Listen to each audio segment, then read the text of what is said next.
Michael Carrick has officially axed 5 Manchester United players, and that is not even the biggest story out of Old Trafford today. United have also surged into pole position for a top European midfielder. There is a fresh twist in the Alex Scott transfer race. A new rule means United cannot repeat the tactic they used on Marcus Rashford, and Carrick may be walking straight into the same trap that ended Erik ten Hag's reign. Stick around, because the story involving ten Hag's mistake could define Carrick's entire season. Michael Carrick has approved the departures of 5 first-team players as Manchester United's rebuild accelerates. The exits confirmed are Casemiro, Rasmus Højlund, Jadon Sancho, Tyrell Malaysia, and Andre Onana. Carrick was handed the United job on a permanent basis in May, and the list of departing players was confirmed just a month later. He was given time to assess the squad before signing off on every exit. Malaysia, Sancho, and Casemiro's contracts all expired this summer, with Casemiro confirming his decision back in January. Højlund's loan move to Napoli was made permanent after the Serie A club activated his £38 million release clause.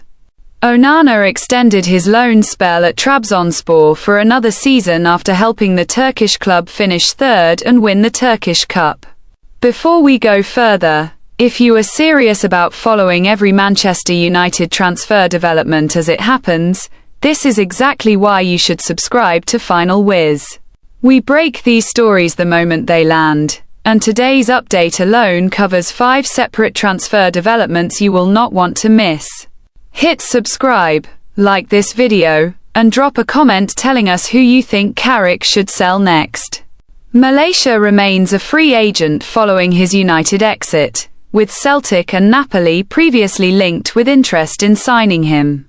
Sancho has been linked with a return to Borussia Dortmund, the club where he rediscovered form during a loan spell in 2024. Casemiro appears set to link up with Lionel Messi at Inter Miami, having also held talks with LA Galaxy. Removing these 5 players from the wage bill has freed up £830,000, allowing Carrick to reinvest in further squad additions. Midfielder Andre Santos was the club's first signing of the summer, arriving on a 5-year deal worth an initial £48 million. Goalkeeper Karl Darlow joined next on a free transfer from Leeds.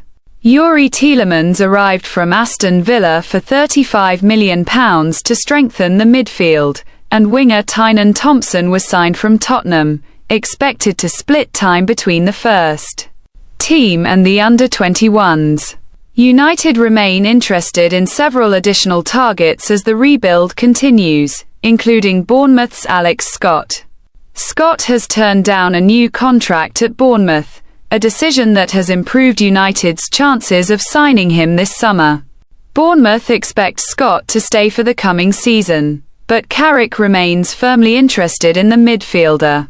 United face competition from Arsenal and Chelsea for his signature, though his refusal to extend his contract suggests he may be open to leaving this summer. United's midfield rebuild has already added Santos and Tielemans, but the club continues to be linked with Roma's Manu Koné. United held talks with Roma over a move for the 25-year-old following his performances at the World Cup. However, United now face fresh competition in the race for Koné, as Saudi Arabian side Al Ahly have entered the picture. According to Sky Sports Switzerland, Al Ahly have contacted Roma to learn Koné's price tag, with his World Cup form reportedly convincing the Saudi club to make their move. Atletico Madrid have also scouted Koné in the past. While Koné has stated a preference for a Premier League move over a switch to La Liga, he has not ruled out a transfer to Saudi Arabia. This development follows fellow Saudi Pro League side Al Hilal agreeing a deal for West Ham winger Crescencio Somerville, a player United had also monitored, giving the club reason for caution regarding Al Ahly's interest in Koné. If you think United should go all in and pursue Manu Koné no matter the cost, Drop a fire in the comments below. If you think the money would be better spent elsewhere, drop a thumbs down instead, and I will read through the top comments in tomorrow's update.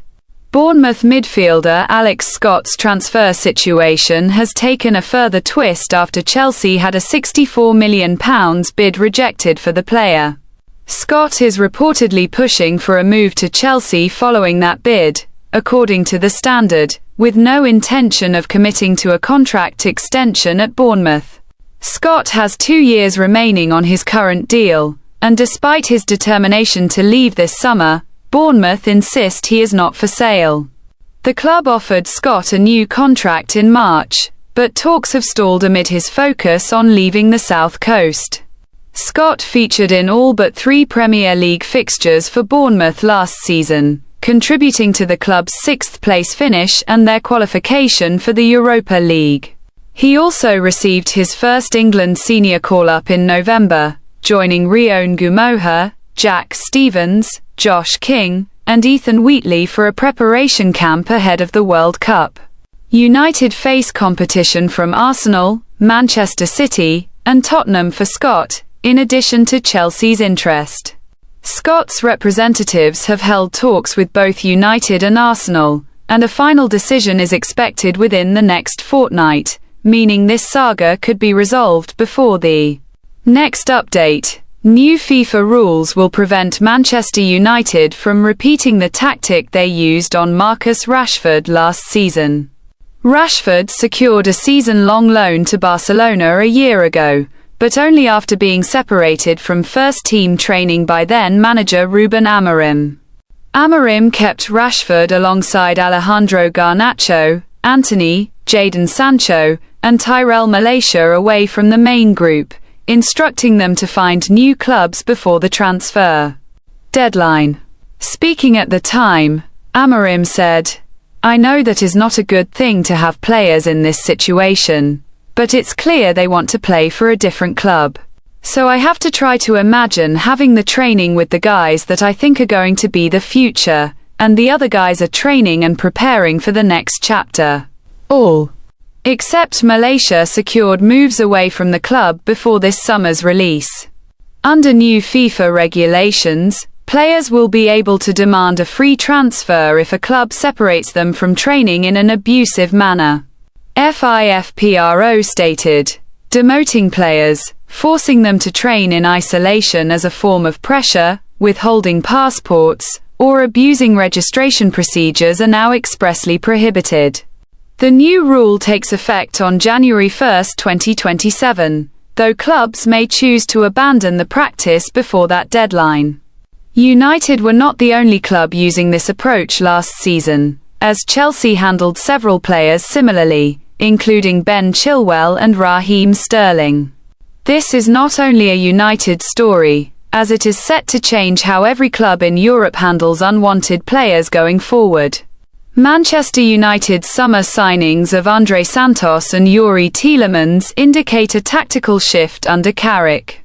In a recent interview, Carrick discussed his admiration for Paris Saint-Germain's style of play, stating, "I like the way they play with the midfield and the connections and the short passing in the midfield, speed up front and the energy."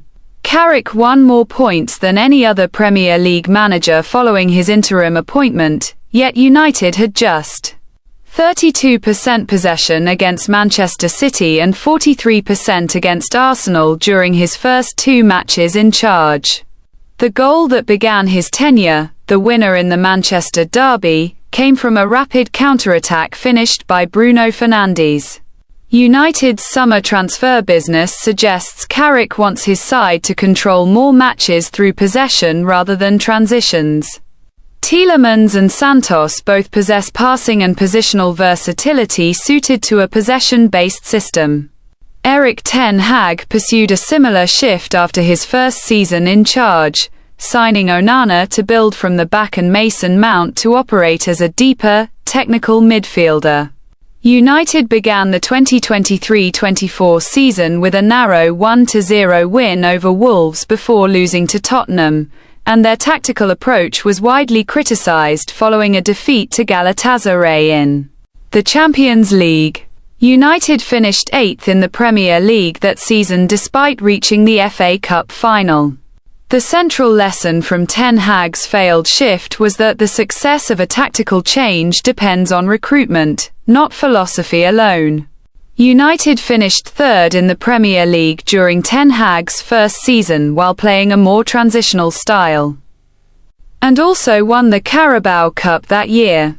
Should Carrick lean into a possession-based identity, or build on the transitional approach that already produced strong results? Manchester United spent up to £8 million on Tynan Thompson this week, continuing the club's recent focus on recruiting young talent from rival academies. United signed Aidan Heaven, then 18, from Arsenal for £1.5 million at the end of the January 2025 transfer window. Heaven had played just 10 minutes of EFL Cup football for Arsenal before joining United, where he has since made 24 appearances. Director of Football Jason Wilcox led the approach to sign Heaven, offering him a clear pathway to first-team opportunities. Heaven trained with the England senior team in March and was selected for the under-20 squad. Tynan Thompson, 18, has joined United from Tottenham in a deal worth an initial £4 million, with a further £4 million available in add-ons.